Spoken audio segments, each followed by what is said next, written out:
नमस्कार। आज हम एक बहुत ही दिलचस्प सफर पर निकलने वाले हैं।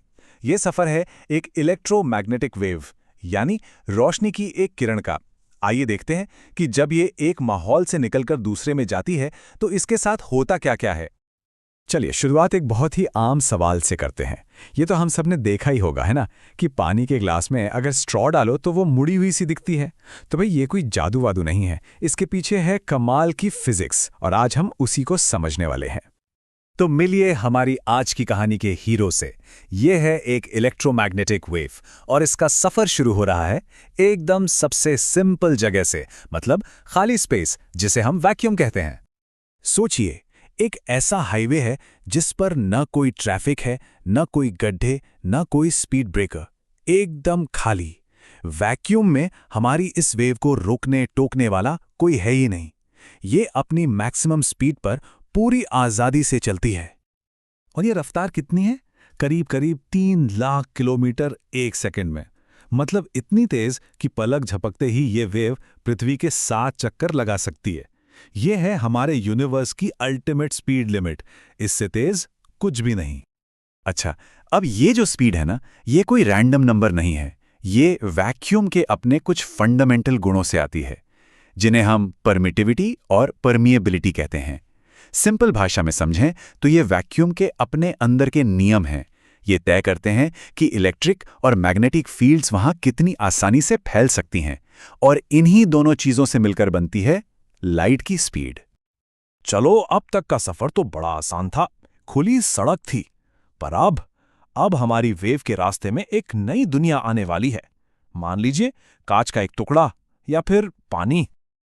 और जैसे ही वेव इस नई दुनिया में घुसती है ना, सारे नियम बदल जाते हैं। यहाँ के फिजिकल गुण अलग हैं, यहाँ के कानून अलग हैं, और हमारी वेव को भाई अब इन नए नियमों को मानना ही पड़ेगा। तो पहला नियम है परमिटिविटी। अब ये क्या चीज है? सोचिए, ये मापता है कि कोई भी चीज अपने अंदर इलेक्ट्रिक फील्ड को बनने से कितना रोकती है। जैसे हवा में हाथ घुमाना आसान है, पर पानी में थोड़ा मुश्किल, और शहद में तो बहुत ही ज्यादा मुश्किल। बस परमिटिविटी भी कुछ ऐसा ही है। ये इलेक्ट्रिक फील्ड के लिए एक तरह का घर्षण या फ्रिक्शन है। और बिल्कुल इसी तरह दूसरा नियम है परमिएबिलिटी। ये मैग्नेटिक फील्ड के लिए है। ये बताता है कि कोई मटेरियल मैग्नेटिक फील्ड को कितनी आसानी से सपोर्ट करता है या अपने अंदर से गुजरने देता है। कुछ मटेरियल तो मैग्नेटिक फील्ड का मानो खुली बाहों से स्वागत करते हैं, जबकि कुछ रुकावट डालते हैं। बस यही दोनों चीजें, परमिटिविटी और परमिएबिलिटी, मिलकर उस नई दुनिया का कैरेक्टर तय करती हैं। तो अब सवाल ये है कि जब हमारी वेव इस नई दुनिया में घुसती हैं, तो ये नए नियम उसके सफर पर क्या असर डालते हैं? आइए देखते हैं। सबसे पहला और सबसे बड़ा बदलाव, तरंग की रफ्तार कम हो जाती है। उसे धीमा होना ही पड़ता है। उसकी नई स्पीड अब वैक्यूम पर डिपेंड नहीं करती, बल्कि उस नए मीडियम की अपनी परमिटिविटी और परमिएबिलिटी पर करती है। और सीधा सा हिसाब है, ये दोनों वैल्यूज जितनी ज्यादा होंगी, लाइट की स्पीड उतनी ही कम हो जाएगी। तो यहां देखिए, एक सीधा सा कंपैरिजन है। वैक्यूम में परमिटिविटी और परमिएबिलिटी एकदम मिनिमम होती है, इसलिए स्पीड मैक्सिमम है। लेकिन कांच जैसे किसी मीडियम में ये दोनों ही वैल्यूज ज्यादा होती हैं, और उसका सीधा असर क्या होता है? स्पीड कम हो जाती है। अब देखिए, इस स्लोडाउन को मापने के लिए साइंटिस्ट ने एक बड़ा आसान सा स्कोर बना रखा है। इसे कहते हैं रिफ्रैक्टिव इंडेक्स, या सिंपली एन। बस ये समझ लीजिए कि हर मटेरियल को एक स्लोनेस स्कोर दिया गया है। हवा का स्कोर है करीब 1, मतलब लगभग कोई स्लोडाउन नहीं। पानी का है 1.33 और कांच का लगभग 1.5। तो सीधा सा मतलब है, स्कोर जितना ज्यादा, लाइट उस चीज के अंदर उतनी ही धीरे चलेगी। और हां, इस स्कोर को कैलकुलेट करने का फॉर्मूला भी एकदम सिंपल है। ये बस वैक्यूम वाली स्पीड c को मीडियम वाली नई धीमी स्पीड v से डिवाइड करने पर मिल जाता है। लेकिन रुकिए, कहानी यहीं खत्म नहीं होती।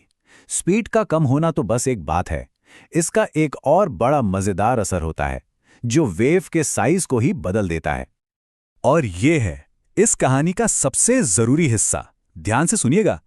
वेव चाहे हवा में हो, पानी में हो या कांच में, सिर्फ एक चीज है जो कभी कभी नहीं बदलती, और वो है उसकी फ्रीक्वेंसी। फ्रीक्वेंसी उस वेव की अपनी पहचान है, उसका डीएनए आप कह सकते हैं।